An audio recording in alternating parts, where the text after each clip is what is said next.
In this short video, I'm gonna show you how to fix widescreen on Instagram. So all what you have to do, guys, is very simple.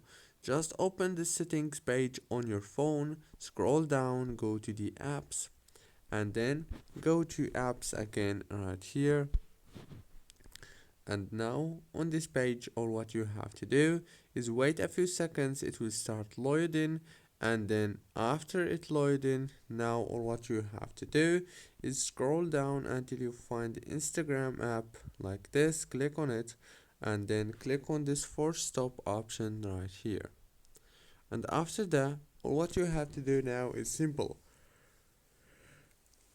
Click on storage and click on this clear data option and clear cache. And now all what you have to do is go to the permissions right here and make sure to enable the storage permission. And after you enable it, go back again and now restart your phone and then reopen Instagram, and congratulations. Don't forget to like, subscribe.